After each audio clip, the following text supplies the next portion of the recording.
So you see that all the religious communities around the world, we have in London and wherever there's a very religious community, because they know their religion, they will stand in total opposition to Zionism. This is in London. This is the way it is. But unfortunately, in Palestine, the Jews do stand up, but they get brutally beaten.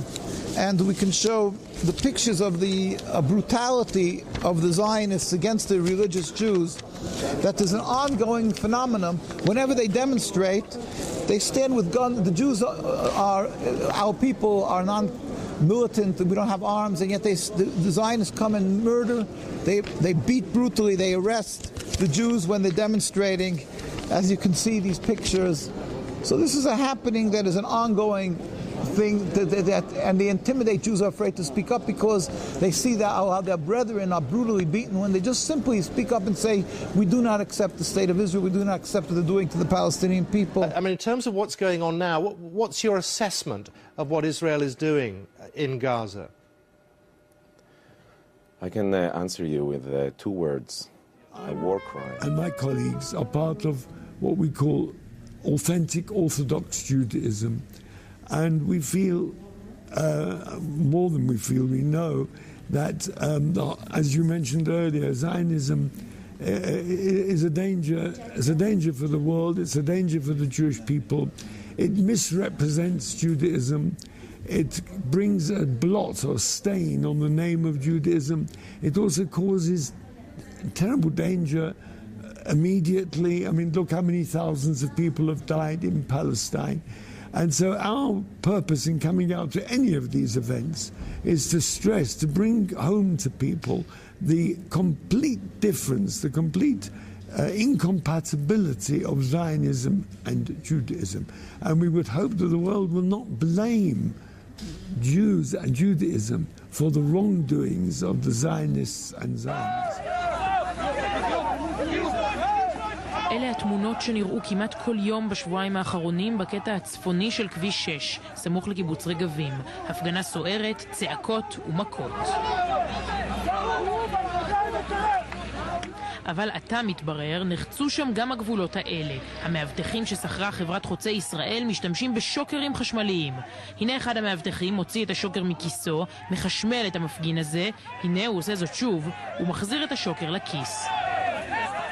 מה שהביא את המפגינים החרדים למקום הם הקברים העתיקים שנתגלו במהלך העבודות. החרדים תובעים להפסיק לחפור. חברת חוצי ישראל הבינה שהשוטרים לבדם לא יספיקו ושכרה עשרות מאבטחים פרטיים. בחוצי ישראל אומרים כי המשטרה הבהירה למאבטחים הפרטיים שמותר להם להשתמש רק בידיהם כדי להדוף את המפגינים, לא יותר. אבל התמונות האלה מוכיחות שהאלימות באתר חרגה מעבר לתגרות ידיים. המאבטחים לא נרתעים מלחשמל את המפגינים שמולם. יש לכם 5 דקות להתפזר מהמקום בשקט, אם לא תתפזרו, נאלץ לעזור לכם.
יש לה הכיפה שלי.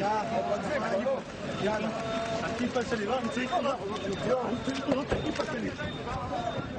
אני צריך לראות את הכיפה שלי. אני לא רוצה. את הכיפה? את הכיפה, לא את הכיפה.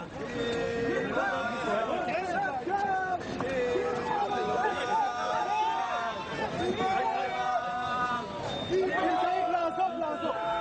צריך לעזוב.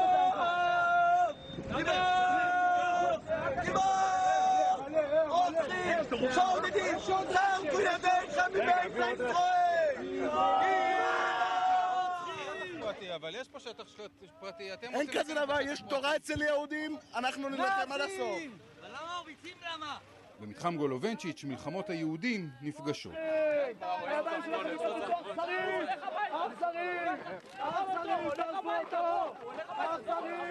שם שוכן האויב המשותף.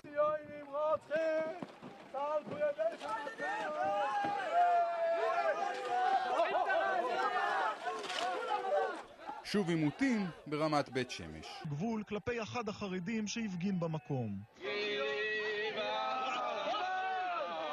לאחר שאחד מחבריו למאבק נעצר, הוא פתח את דלת הניידת. רשע מרושע יהודי, הלב שלך נותן לך את הגול. יוסף, שיקב לך. תראה את הידיים שלך איך הן מועדות. תראה איך אתה מתחרט על מה שעשית. הרקע למאבק שהחל בתחילת השבוע הוא טענה של חרדים מהזרמים האנטי-ציוניים כי בניית השכונה החדשה נעשית על קברים עתיקים של יהודים. שודדים! כך זה נראה שלשום, ביום הראשון של העבודות. אז הגיעו כ-200 חרדים והתפרעו במקום. מחלוקת פנים חרדית הביאה לכך שהיום באו למקום רק 30 חרדים, אבל הכוח שהופעל נגדם היה חריף הרבה יותר. 7 מפגינים נעצרו, בהם גם הפצוע. המאוחדים והמחודדים. מי שמתיר הקמת שלטים ששם את האתיופים באקווריומים ולא נוהג בצורה של אכיפת חוקים. מחר כולם יצטרכו להתעורר לקרב נוסף, החרדים בגולובנצ'יץ'. Whether it's people protesting against the desecration of the Sabbath or the desecration of the graveyards or the immodest dress with which people go in some of the areas in which they live, meet the same treatment. The police will beat them up and some of them will be remanded in custody without any pretext. Remember, we in the religious Jewish community, we didn't choose to have a state. We do not believe that God requires or wants us to have a state. He is perfectly capable of protecting us if he wants to protect us. We don't need to have an army. We don't need to have tanks. We don't need to have newspapers or anything to protect us. God Almighty will protect us if we deserve to be protected. And the voice of secular Zionism says, we are the spokesmen for the Jewish people, we are there to protect world Jewry, etc., which we would deny. They do not want anyone to speak out against them. They are the sole spokesman for the Jewish people, and they resent very much that anyone should speak out against them. And if anyone goes against their ideology and attempts to voice his protest publicly, then they're after him. And we want the people in authority there to know that they may prevail for a time. They've got their tanks, they've got their truncheons, and they may prevail for a time. But every one of us is going to have to give account of his deeds. On June 9th, 2013, tens of thousands of Orthodox Jews assembled on the streets of New York City to protest against the existence of the State of Israel and to condemn its current evil decree to draft yeshiva students. One important point made by one of the speakers was that the Zionists attempt to transform Jews from a peace-loving religious people who study the Torah to a warlike, militant, nationalistically cold people. Then the point was made that the Zionists, ever since their movement began, have tried to trap the Orthodox Jews with various tricks. But Orthodox Jews have endured all hardships, starvation to the point of death, and etc., and put their lives on the line and have never given in. Great anguish was expressed over the fact that the Zionists persecute Orthodox Jews in the Holy Land to a terrifying degree, which make their existence in the Holy Land nearly impossible.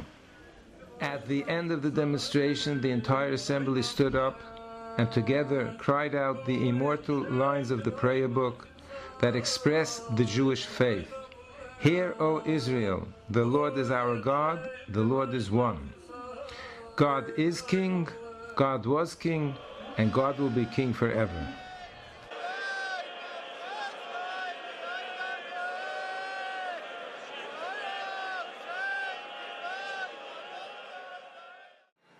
Shem kvoid malchisoy li'olam bu'ah.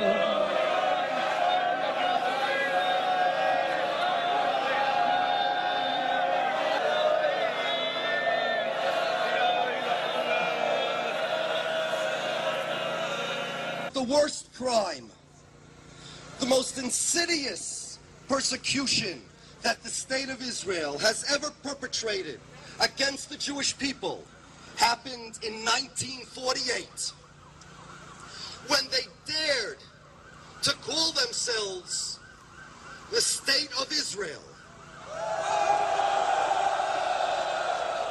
When they dared to refer to themselves as a Jewish state. Do you know that a week after the flotilla incident, Jews in Turkey were scared to leave their houses? They didn't even go to the synagogue because the local residents of Turkey blamed them and would hold them accountable for the acts of the State of Israel. That is the most insidious crime that state has committed against our people. They thought, in their great brilliance, that in order to eliminate anti-Semitism and in order to protect the Jewish people, we have to change what the Jewish people are from a religion, a mamleches kohanim, a goy kodosh, to a nation of soldiers and warriors.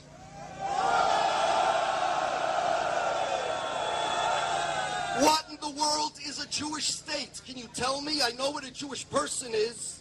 I know what a Jewish philosophy is. But the adjective Jewish does not accommodate the noun state. It's like saying a Jewish tree, a Jewish car. What does it mean? The only way the Zionists were able to create a Jewish state for the noun state to accommodate the adjective Jewish is to change the definition of Jewish. They thought that by now all the Jews in the world, or all that matter anyway, will be remade in their own image, that the world would be at peace with them, that they'd be able to vanquish their enemies with their armies. And now they see that we still live. They see that we are here and we are rapidly expanding, and they see that we raise our voices. They see that they are a failure. And that's why they hate us. This is the greatest crime committed against the Jewish people by the Zionists, the identity theft. We Jews are blamed in the eyes of the world. We are held accountable for the actions of the State of Israel. We need to tell the world that Zionism is not Judaism. We need to tell the world that the State of Israel is not our elected officials. They do not speak in our name. We need to tell the world that that credit card that they're using to do whatever they're doing was stolen from us. We don't want credit for what they do, and we don't want accountability for what they do. And to you, Mr. Netanyahu, do you recognize these words? You should. Because this is Judaism, untwisted and undistorted. We will fight until we will triumph, and triumph we will, because you know what, Mr. Netanyahu, we do not fight alone. At our side are generations of Jews. At our side are the 6 million Kedoshim. And at our side is our Rabbeinu Shel Olam, who has kept us alive for 2,000 years. One of the reasons being is because we were not Zionists. Mr. Netanyahu, you could bring your Air Force and your army to fight us, but we will triumph, because what we have on our side, you are outnumbered.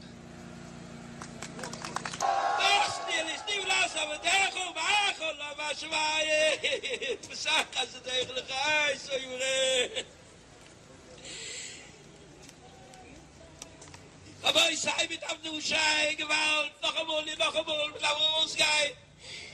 Jetzt halt mich schon nicht los. Sie machen mich da am Anzef. Sie suchen das kluge Wetter. Aber ich sei bis eben, das heißt, und sie ein bisschen von der Hakaim, ich weiß noch weiß, wo du siehst. Mit dem Minister, mit der Buhes Hakaim, du sie Buhes der Shemesh.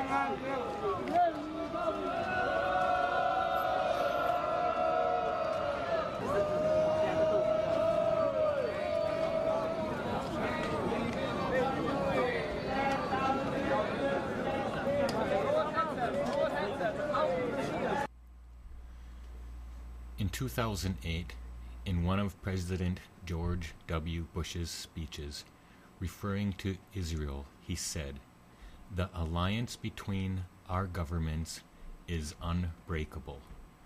Around the same time, Senator Barak Obama said, "The Zionist movement is something I related to and connected to." And also around that time, Joseph Biden said, "You don't have to be a Jew to be a Zionist. I am a Zionist."